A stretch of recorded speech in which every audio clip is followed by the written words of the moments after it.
Hey guys, welcome to another episode of Tuesdays with Tom's Taste Buds. Today we're having the best time ever. We are out basically in the Esopus region of the Hudson Valley in the Hudson River with an amazing day. So we've got Carmelo from TriVin and Hello. we have got Kiristin from TriVin with two amazing guests who make this wine, which you guys all buy from me all the time, Richard and Paola. So cheers. Thank you guys Cheers. for coming out and talking about some wine. So first and foremost, where is this from? From Mendoza. Okay. See on the label. It's the brand. It's Mendoza Vineyards. It's from Mendoza region. It is Luran de Cuyo, like 30 minutes outside of Mendoza. So it is Mendoza Vineyards in Mendoza, Argentina. Yeah. And what is the base of your rosé? So what grape would it be? What varietal do you guys make? That's 100% Malbec.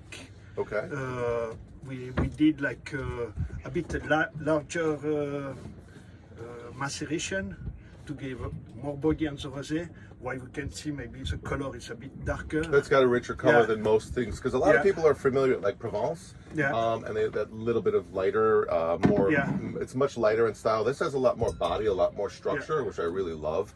How does this compare? Like if somebody were to come into a store and you were tasting them and explaining to them, how would this compare Old World versus New World? Like I drink French rosé only. How would this compare to a French rosé in style? It's I'm doing also like a Provence style in Argentina. The Provence style is only the way we are making the wine. Like we make a larger fermentation. It's coming the Malbec, the red grapes, and we put like 1 hour in the press, and we start pressing. While the color is darker, but we got more body. If we do like Provence style, we need to be quicker. Then the color is lighter, like rose, and Exactly, but a little bit less body normally. Do you find that people are gravitating to a rosé with more structure and more body overall from a vineyard, or are people still comparing everything to, oh, I love the French Provence only? It's a very good question. It depends on the people. It's difficult for us because the feedback I've got both good feedback, but mostly people nowadays the men like better the rosé like this because more body. Gotcha. And normally sometimes the men like more like red wine. And when I'm doing like French style, what I like a lot is more elegant for me. More like when it's very hot to have like a bit less alcohol normally. And but it's different way. Depends on people. It's difficult to say to you which one you like. Region and Depends people and stuff like that. Yeah. I mean, I think it's fantastic. Yeah. We brought it in. When did we bring this in? Three. A few months Few ago. months ago? Yeah, And probably. it's, I mean, it's in the taken off. Spring, I mean, this is now eclipsing all of my other rosés. Yeah. The price of this is amazing, but it's also you can get this in a mag bottle, so you can get this in a 1.5, so you don't have to get your little bottles. Yeah. And it's really fantastic. It pairs well with food. We get great feedback on it. But moreover, from the vineyard, what else do you guys make? Because I know that if you're making a Malbec rosé, obviously you're. We are making, of course, Malbec, Cabernet Sauvignon, Syrah, Petit Verdot, Merlot. So all the big Sauvignon Bordeaux, Blanc. the big Bordeaux guys. Sauvignon Blanc. There you go. We got a lot of things, but Malbec for when we export Malbec is a bit of our flag, Argentinian flag for the wine. Then everybody see Malbec think about Argentina, but we are doing other things very good where we are selling in the local market too. And for the rosé, sometimes we are doing very good with this rosé because mostly today a lot of winery doing like the Provence style. Then it's a bit different than the Provence style. Then it's not so much less competition for us. Gotcha. Yeah, I mean, the wines are really beautiful. We do have some of your other wines at the store, which we really love a lot. So are you guys ever going to think about doing any kind of like big Bordeaux blends and stuff like that? Or do you have any blends out at the Yeah, moment? we are doing blend. I'm doing like Syrah, Merlot, Petit Verdot. Now I planted Cabernet Franc. Oh, nice. It's going to be ready. We've got with the Mendoza Sauvignon Reservoir, we already got, but not a lot of volume. The Sauvignon Blanc, I'm really interested in. Yeah. I'm a big South fan. I'm like a big fan. Me too. I love Sauvignon Blanc. We are making very good Sauvignon Blanc. Yeah, and I'm a very limited experience to South American Sauvignon Blancs. You know, the big boys are always going to be France and, you know, New Zealand, the big players. From Argentina, it's going to be closer the style than France.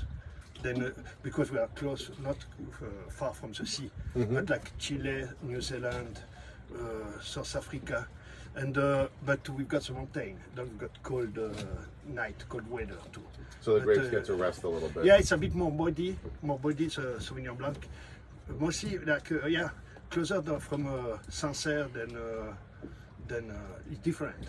But not going to say it's the same as the Sancerre, but it's different, but mostly the side. Gotcha. So here's a question for you, Carmelo. How do you pick someone like Mendoza Vineyards to come into your portfolio? Do they go to you? How do you say we want to import you and we want to, you know, bring you out into the market and get you placements? TriVin has always been one to look for high quality, but at a more of a reasonable price. So we look for any kind of wines that we can find that are really great quality. Our price structure tends to be a little lower than the average, and also something with high scores. And Richard does have, I know when we first took on his first Mendoza one, I think he had a 95-point score, and that was, I think, the 2011. Yeah, 8. Or 2008. It was very. There are a lot of big scores for the year. It was a 2009 because that's when I had my store at the time. Yeah. So, and I remember buying it back then, and that was one of the things that we always thought about. I remember the first time because it was a big jump. It was a Grand Reserve. It was quite expensive. Yes, it's still very. an expensive wine.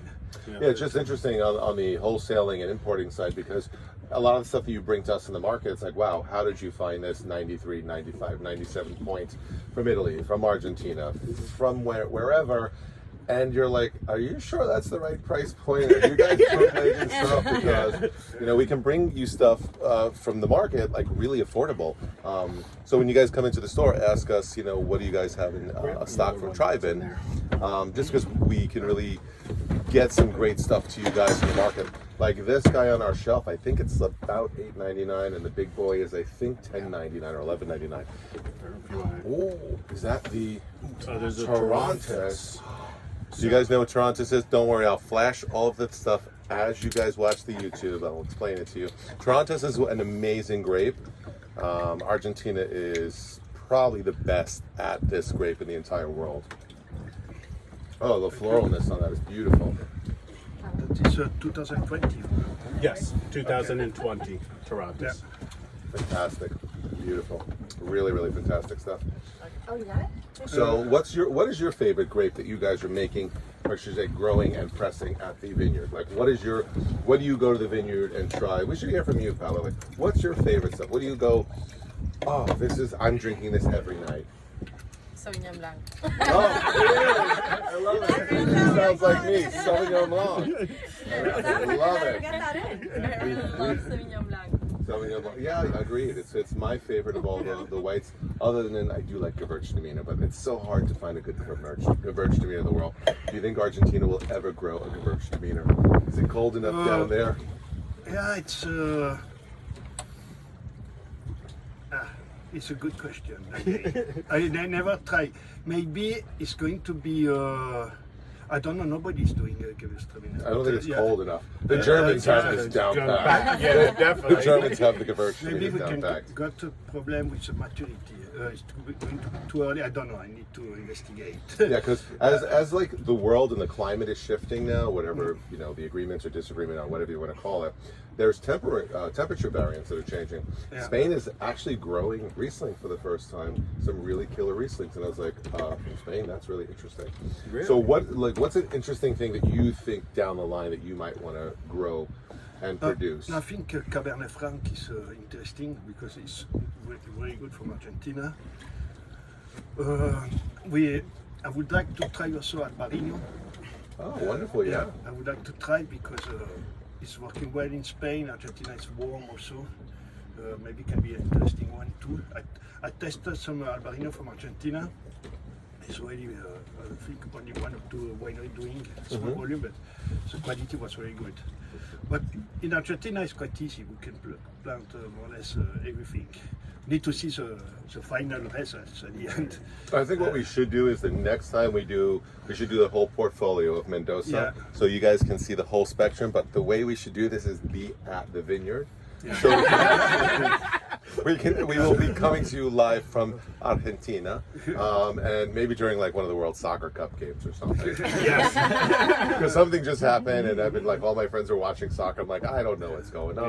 Yeah. Italy won, somebody didn't win. I don't know what's going on. But yeah, we should like plan coming down Yeah. there to like sample all the wines during like the World Cup, Yeah. or whenever it's Yeah, happening. So yeah. it's- In one of our winery, we've got restaurants, tourism, very authentic experience. That some people are coming. Always good to let me know. You always see, but Yes, if also if you've definitely. got some friends, clients, you can always let me know if we can take care of them. Yeah, definitely. Yeah. Well, I mean, is there anything you guys want to add to it at all? Because I'm like, I love your wines, Yeah. really fantastic. We love carrying them. The rosé is mind blowing. Love the Torontos. We've got to get this in. This is really delicious. Sauvignon Blanc. Whenever you're ready to send it, let us know. We've got, but not in the States. Just one thing for the town Sure. that's important to know, need to drink fresh. Fresh like the year, not to keep too long at your cellar. Right. Because with the year, when varietal the quality is going down. Then 2020 is still very fresh. That's good. But So if you were to buy this and it said 2020 on it, how long would you leave this? If it's sitting in your house, me, I will Drink it before the end of the year? Yeah, before the end of the year. make an excuse to make like a No, Thai because I salad would and like eat it. to drink the 2021. I think it's going to be ready at the end of the year. Or wait, is this like a business ploy to be like, drink the 2021 so you can get Yeah. the 2022 in next? No, Actually- Good business. because on the red one we say you need to keep it. Right. Yeah. And we have one last on the Mendoza line. It's their Cabernet Sauvignon. So, your Cab vines are from where? Are they also going to Yes, be? all from Mendoza. That is all first zone, and it's coming with embossed bottles. So the sun from Mendoza, Is that the only bottle that has the embossment of Yeah, the sun? yeah. Okay. and Cabernet Sauvignon is a big varietal in Argentina. Then for local market, and that's a Cabernet Sauvignon from Mendoza. And if somebody was to buy this, is a 2017. Yeah. Is this something that's cellarable? Can you put this in a cellar, or is this something you want to drink sooner or later? No, that you can. That one you can drink now if you want, or you can put in the cellar. How long do you think you can throw this in a cellar for? If, let's say somebody wants to drink one today, but I have clients that'll come in, they'll say, I want to buy one now, and I'd like to buy a few more. How long can I leave this in my cellar? Yeah, I'm going to say 5 years. Okay. Yeah, 5 So years they've got easy some- because I'm conservative because the one is natural. 1 year to the next one can be we can have the change. But Gotcha. 2017 was a good vintage. I think you can keep easy 5 years or more. Awesome. Yeah. So guys, now you have options of the rosés, the Torontos, Sauvignon Blanc, it's coming soon. We have a Cabernet. We've got lots of different Malbecs, but Also. I mean, out of all of the Mendoza things, I'm not going to say anything until I try the Sauvignon Blanc. That 1000 is mind blowing. Just saying, that's the killer for the day. So there'll be other stuff coming up in a bit. So you go take a rest. Hello. Here's a fun thing. They have like 900 wines at the vineyard, so he's just going to explain to you what the differences are on these. So we have entry level. We have. Go ahead. That's Mendoza Vineyards Malbec, what we say entry level, because it's like a juicy Malbec, no oak. So it says no yeah, oak whatsoever, all stainless. Yeah, yeah, Okay. all tasty. And it's good to drink when it's hot or cold. See, Would you it's ever good put a wine. chill on a Malbec at all? Or would Yeah, you- some because I don't know in the States, but in Argentina, some people don't like white wine. Then what we are doing, we take this kind of Malbec or Canisira or whatever, and we put in the fridge, and we give the same temperature than a white wine. Do you think it helps enhance the flavor or take away some of the flavors that we might not like when it gets too warm? Because I mean, most people are used to it in the States. I think a lot of people are not sure when they should or shouldn't chill a wine. Because I love Pinot Noir and Gamay with a little bit of a chill to it. Yeah. So most European, most old world drinkers kind of like a little bit of their room temperature, which is like in the high 50s, low 60s for a red wine. Yeah, I like, depends on wine. That I can put, drink cold or... Vanna White is going to pour for us. She's turning the bottles. Yeah. This is brought to you by the letter M for Malbec. So when you guys come to the store, stop asking for a Malbec. Sorry. We're moving a lot. Moving around, we are on the ocean, the mini ocean called the Hudson. So don't ask for a Malbec. It's not steakhouse from from Australia. It's Malbec. So, wow, Then, fruity, wonderful, light, easy. So this is the Grand Reserve. This is the How next big is one. this vineyard that you're pulling these guys out? That's from the beginning. We selected some different vineyards. We buy the grapes, and some of them are coming from our vineyards. It's generally old vines, like from 60 years old, close from Mendoza, Pedriel, Agrelo, Gotcha. thank you. That's what I was going to ask you. Are you 100% estate, or do you do like the negociant, or are you? No, we buy grapes also, and we've got our own vineyards. Nice. Because there's if some beautiful vineyards, sometimes the producer don't want to sell it, the land, because it's from many generations. That's kind of old vines. That's the only way we fight between the winery who can buy those grapes. And sometimes they're doing such a good job. Sometimes I think at least better than us. Do you have a favorite vineyard in Argentina, like that you got into grape developing and winemaking stuff? Do you have a vineyard that, like, when you go to Argentina, other than yours, what's a must-see? What's something that you look at and say, I aspire, that's really beautiful, I'd like to do something like that? Yeah, it's many things. Of course, I love where we got our vineyards, because I choose these vineyards. And what I'm looking is like terroir quality, temperature, irrigation, a lot of things which varietal. I test the wine too, the grapes. I know the grape before buying the land. It's a big, long process to do it before buying a vineyard. Yeah, it's not just like buying a property and saying, hey, we're gonna paint the living room and make this look beautiful. Yeah, because some people sometimes don't know they don't have water. Yeah. Wow. It can be short on water, and that's not good unless you're like in Ibiza or something. You're like growing Korea or yeah, something we like need that. to be careful. So this is your entry level, and how many tiers This of is, we pour the Grand Reserve. Oh, for you poured the guys. Grand Reserve first? Yeah.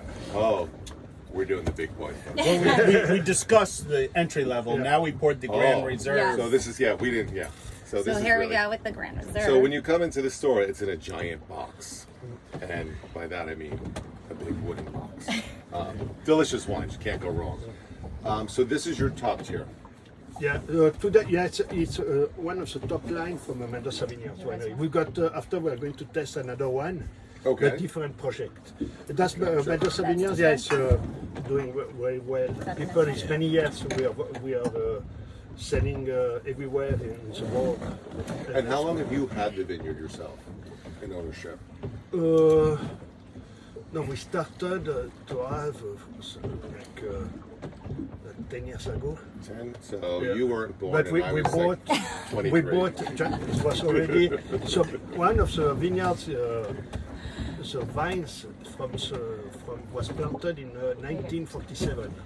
Wow. Yeah. Now, where did they get the vinegar? Is this old world vintage that they got? Yeah, from or? Italian descendant. Oh, excellent. Okay. All world. Interesting. Like Italian, French, Spanish. Wonderful. What's a descendant in Argentina is mostly Italian and Spanish. Now, do you just have one specific style of clone or one specific style of No, vinifer? we've or got many different. Okay. Different. And this is coming out. I'm just watching. Not to interrupt what you're saying, but this is just really interesting. The whole waxing top. Yeah. And what kind of project is this, and what brought you to this place? That is high altitude, 1,000 pledge. It's some vineyards from 1,000 meters, what is 2,300 feet? Wow. I don't know, something like this. And it's different. So it's way up. Yeah. So there's no insects, there's no bugs, there's Yeah. nothing living there except grapes. Yeah. And this is also a project that they did Yeah. with other vineyards. You know? Mendoza, yeah, that's we are 7 winemakers in total. Okay. And Is it like a co-op where you're all working together? No. We are from the company. We've got 2 wineries, and Okay. and we've got winemaker production, winemaker commercial. We are one guy in charge of the winemaking process. We've got different departments, and that each winemaker choose one vineyard higher than 1,000 meters. He's doing his own wine. At the end, we come together, we test, we make the competition who did the best one. Normally they're all more or less good. Yeah, they're all good. And after we blend together, we put on in barrels, like 1 year, 1 year and a half, and that's the results. So this is barrel aged. Yeah. Okay. What is the age on that for barreling? How long do you leave them in there for? More or less 1 year and a half. Okay. Interesting. Yeah. I love the bottle. I absolutely love the bottle on there. I love the waxing of it. Yeah. What was the reason for waxing? No, it was like Want to throw that out? to give more like yeah, you can no, okay. This has got a nose. Yeah, we can give so that, like I think like a woman to give a good dress. I like that. We're Nice dressing her shoes. up. Nice Yes. shoes. Every Argentinian woman loves shoes. Yeah. I hear this. Okay, and you see it's quite okay. It's that is doing very well. Very well. We just you guys got have this? yeah. Yes, we just brought this in. This This will is be brand coming new, to the yeah. store Brand new. soon. You get a really nice little waft of oak on the nose. So if I was smelling this for the first time, I would probably think, because of the fruit, I would say New World, but because of the oaking and because of the way the body to it, I might get confused thinking that this is like Cahors, like this could be a French Malbec, Yeah. because of the structure coming out of the nose. So like also good structure. Like that is good with to share with steak. There is, Dries right up. Large final. wow, Large final. this is amazing. Yeah. This needs to open. This is amazing. This is Yeah, really yeah, delicious. yeah. And that is very good. And now we are doing another project. It's going to be ready soon. Pledge 100 for vines from 100 years old. Wow. So all the vines will be 100 years old in the 100-year one. Yeah. This is over 1,000 meters That's high. 1,000. Yeah, This will be the next project will be over 100 years old. People Every need, vine. yeah, people need to drink this. This is mine. This is my kind of wine, guys. This is a food wine. This is Yeah. not just a simple sipper. You need some food with this. You need some fat. For me, I would just go home right now and get a block of butter. Bite the butter. This pairs well with butter. Just saying. Olive oil, fat. This is exceptional. Yeah. This is really exceptional. Wow. So when do I get this in? We can have it to you by Wednesday. Tuesday, Wednesday. No, Next delivery. everybody love. Also, it's something different but us than Malbec. It was very difficult for us to find this The kind bottle of ship, bottles. yeah.